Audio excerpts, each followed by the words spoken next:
Que a graça e paz do Senhor Jesus seja sobre nós nessa manhã. Eclesiastes capítulo 7. A boa fama é melhor do que um bom perfume.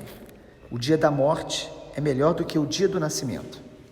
Melhor é ir à casa onde há luto do que ir à casa onde há banquete, pois naquela se vê o fim de todas as pessoas e que os vivos o tomem em consideração. Melhor é a mágoa do que o riso, porque a tristeza do rosto se melhora o coração. O coração dos sábios está na casa do luto, mas o dos insensatos na casa da alegria. Melhor é ouvir a repreensão do sábio do que ouvir a canção dos tolos. Pois como o crepitar dos espinhos debaixo de uma panela, assim é a risada dos tolos. Também isto é vaidade.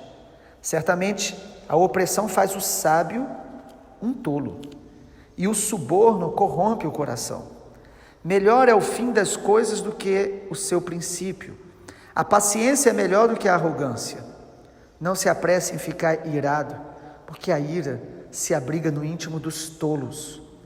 Nunca pergunte, por que os dias passados foram melhores do que os de agora?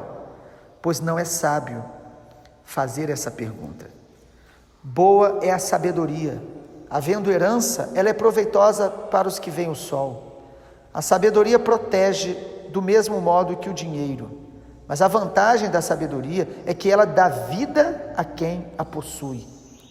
Observe as obras de Deus, pois quem poderá endireitar o que ele fez torto? No dia da prosperidade, seja feliz, mas no dia da adversidade, considere que Deus fez tanto este como aquele, para que o ser humano não descubra nada do que há de vir depois dele. Tudo isto vi nos dias da minha vaidade. Há justos que perecem na sua justiça, e há ímpios que prolongam os seus dias na sua maldade. Não seja demasiadamente justo, nem exageradamente sábio. Por que você destruiria a si mesmo? Não seja demasiadamente perverso, nem seja tolo. Por que você morreria antes da sua hora? Bom é que você retenha isto e também não abra mão daquilo, pois quem teme a Deus sai ileso de tudo isto. A sabedoria fortalece o sábio mais do que 10 poderosos que se encontram numa cidade. Não há nenhum justo sobre a terra que faça o bem e que não peque. Não dê atenção a todas as palavras que se dizem, para que você não venha a ouvir o seu servo amaldiçoando você. E você sabe que muitas vezes você mesmo já amaldiçoou os outros. Tudo isto examinei por meio da sabedoria. Eu disse, serei sábio, mas a sabedoria estava longe de mim. O que está longe e é muito profundo, quem o poderá encontrar? Procurei conhecer, investigar, buscar a sabedoria e a razão, e compreender que a maldade é a estupidez e a tolice é loucura. Achei coisa mais amarga do que a morte, a mulher cujo coração é rede e armadilha, e cujas mãos são correntes.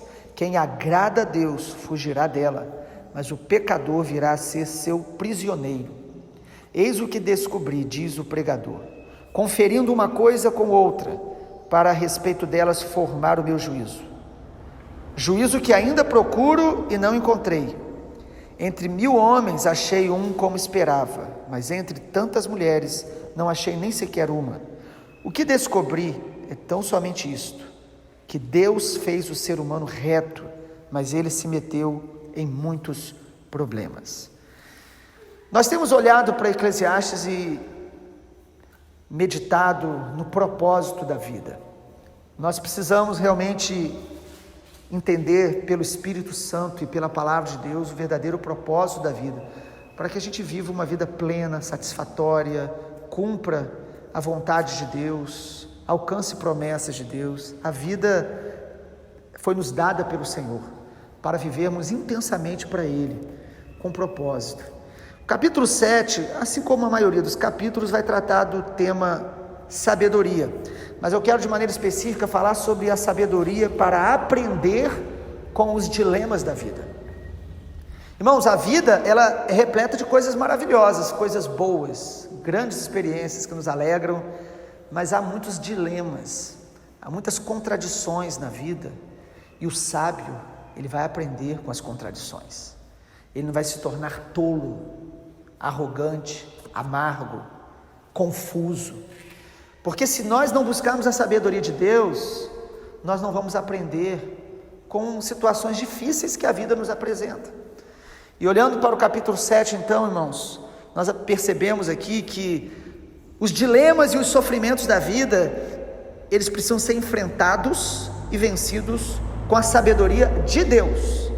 Várias vezes você percebe que Salomão está falando de uma busca constante e que muitas vezes ele não encontrava resposta, mas só em Deus há sabedoria para lidar com os dilemas da vida, para entender não todas as coisas, mas para entender que há um propósito de Deus acima do sofrimento, acima das questões que nós vamos enfrentar.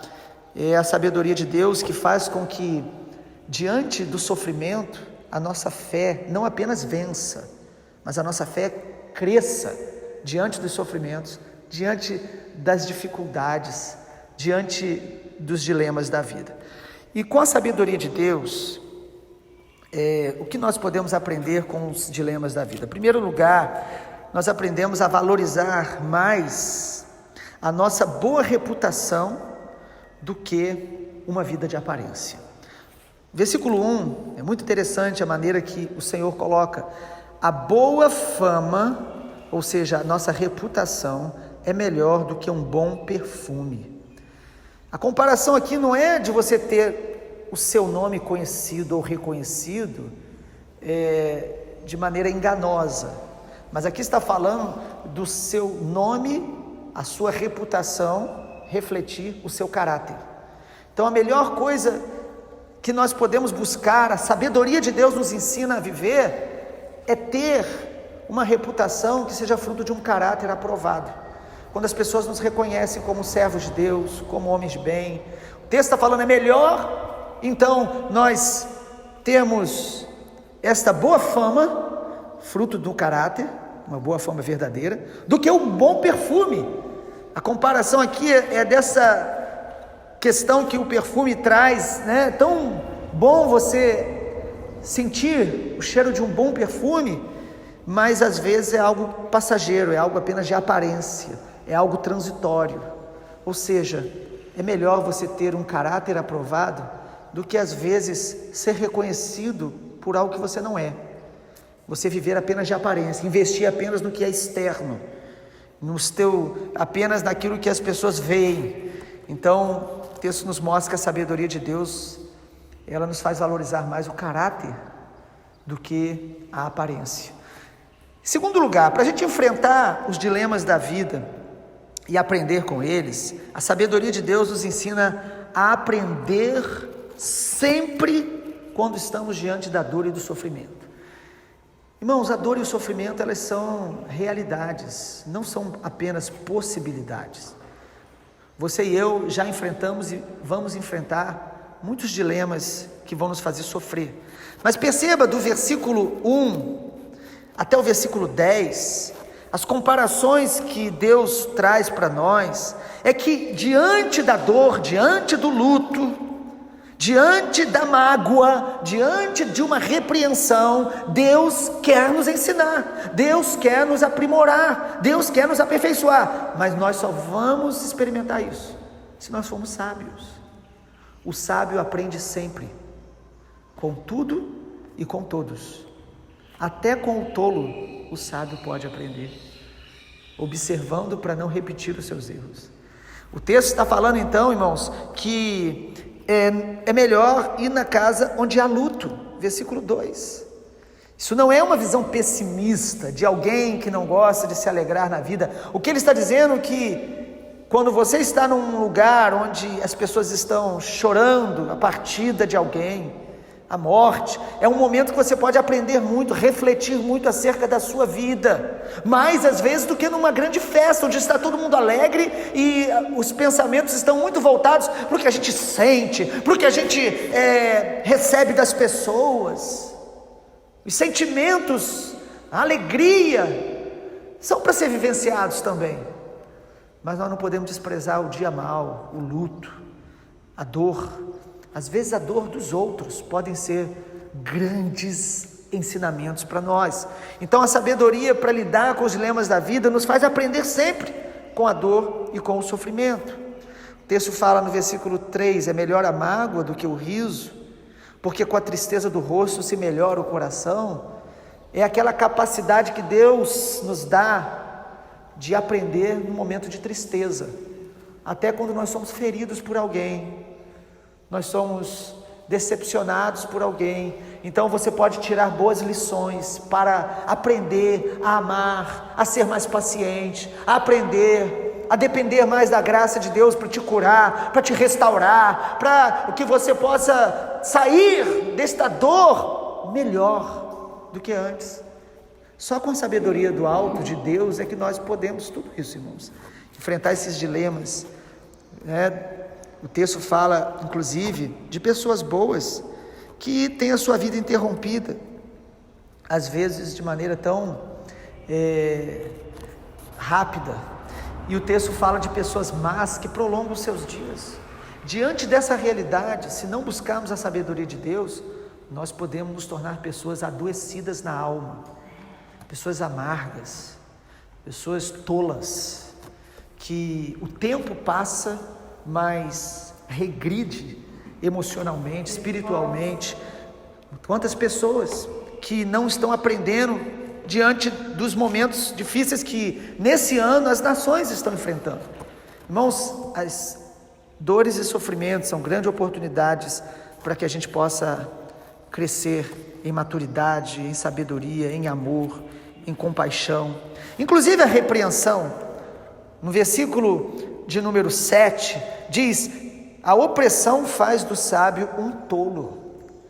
Se nós deixarmos nossos pensamentos e também o próprio inimigo oprimir o nosso coração, nós vamos nos tornando cada dia mais tolos, mesmo alguém que já foi sábio.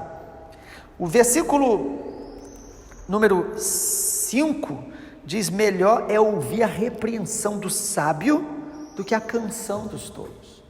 Ou seja, a sabedoria de Deus nos faz absorver ensino quando somos repreendidos. Como você reage quando você é repreendido? Algumas pessoas, elas até fogem da repreensão, elas fogem daqueles que elas sabem que vão repreendê-los pelos seus erros, mas a sabedoria nos faz crescer com tudo isso.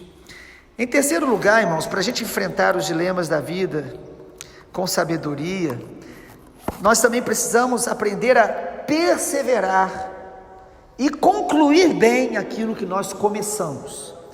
É interessante porque o versículo 8 nos diz: melhor é o fim das coisas do que o seu princípio. E algumas pessoas leem isso e ficam com algumas questões. Mas é tão bom quando a gente começa algo novo, e é verdade. Quando você começa num novo emprego, quando você começa uma nova casa, uma nova amizade, o começo das coisas tem um sabor muito especial. Mas o texto está dizendo, irmãos, que não apenas o começo é bom, mas o fim das coisas é melhor.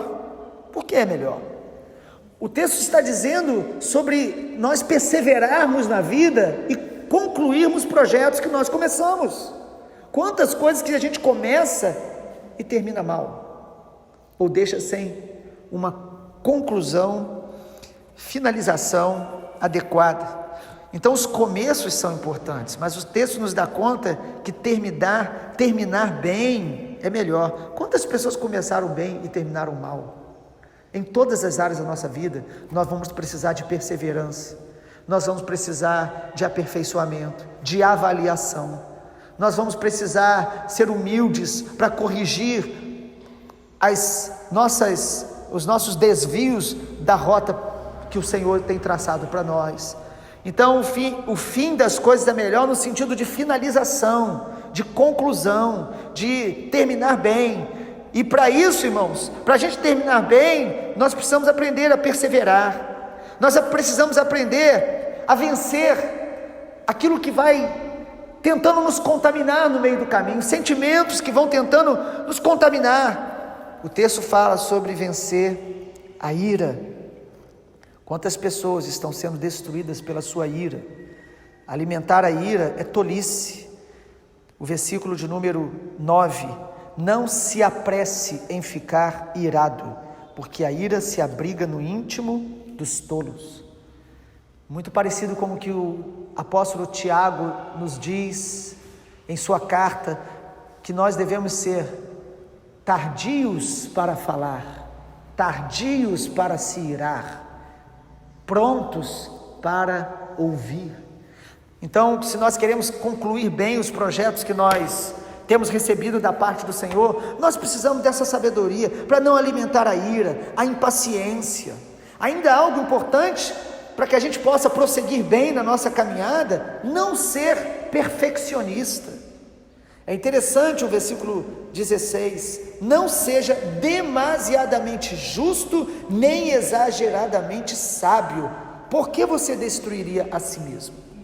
Muitas pessoas também não entendem esse texto quando ele é lido fora de uma visão maior, achando que Deus está mostrando que a gente pode viver uma vida de injustiças ou de deslizes morais. Na verdade, o texto está dizendo para a gente não ser perfeccionista, a pessoa que se torna legalista, exigindo de si aquilo que ele não consegue dar e se culpando, se auto-boicotando quando ele não consegue atingir aqueles alvos que ele gostaria e nem consegue às vezes corresponder àquilo que ele sabe que Deus está esperando dele. O texto está dizendo: não se destrua por causa de um perfeccionismo legalista.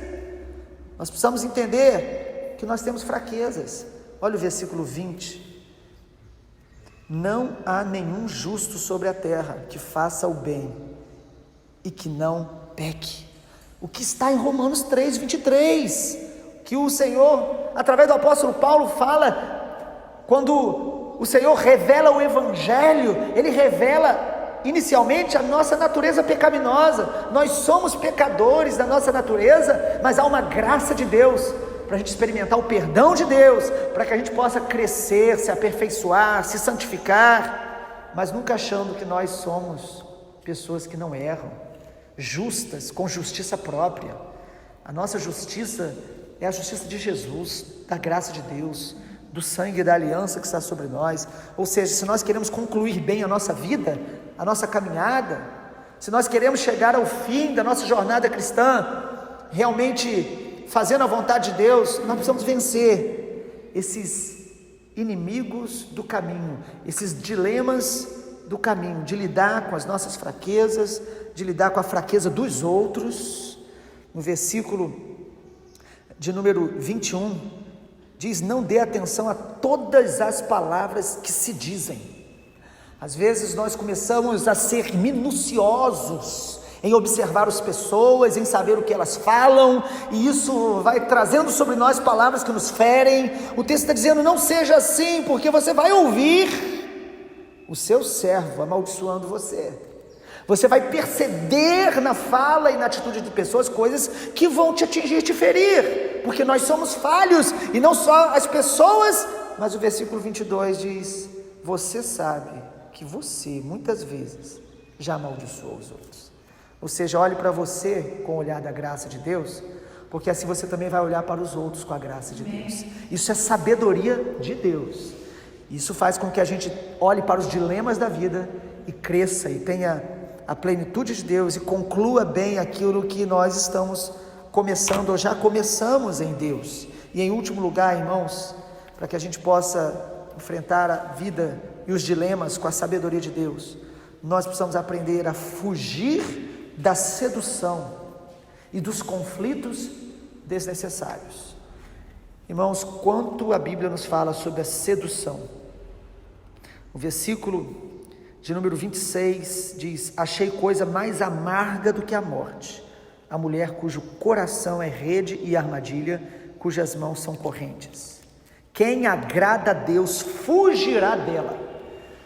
Há muitas pessoas que acham que, por serem sábias, elas podem enfrentar todas as situações, a aparência do mal, se expor a imagens, a vídeos que poderiam contaminar o seu coração, mas elas se acham invioláveis, invencíveis. A Bíblia diz que o sábio vai fugir da aparência do mal, das conversas do mal, de tudo aquilo que pode nos contaminar. E a sedução, ela é extremamente sutil muitas vezes. Começa às vezes com coisas pequenas, com elogios aparentemente sem malícia, mas aos poucos o coração vai se enredando. E o texto fala da mulher sedutora, aquilo que aparece em Provérbios de maneira tão intensa. Não apenas isto fala sobre a mulher, mas sobre o homem também sedutor.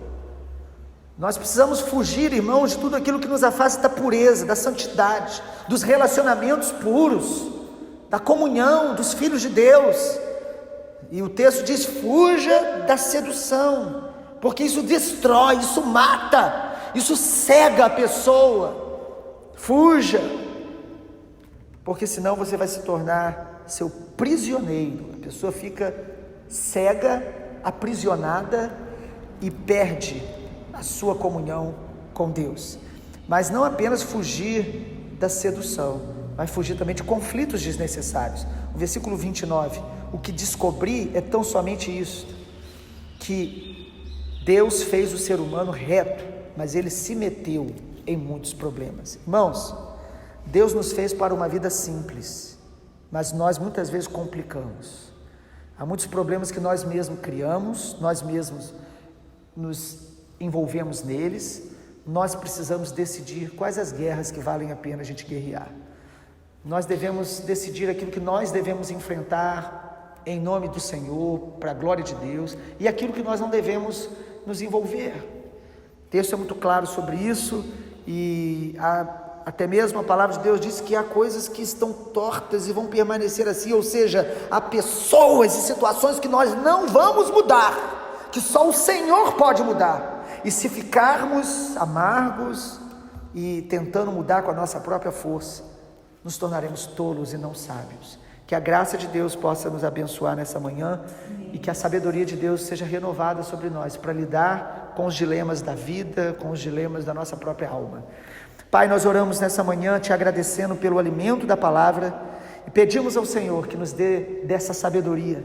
Tua palavra diz que aquele que precisa de sabedoria e pedir ao Senhor, o Senhor dará liberalmente a todos que pedirem com fé. Senhor, aumenta a nossa fé e aumenta a nossa sabedoria para lidar com os dilemas desse tempo que vivemos, desses dias maus que enfrentamos e com os dilemas da nossa própria existência. Nós oramos e te agradecemos porque o Senhor responde às nossas orações. Em nome de Jesus. Amém, Senhor.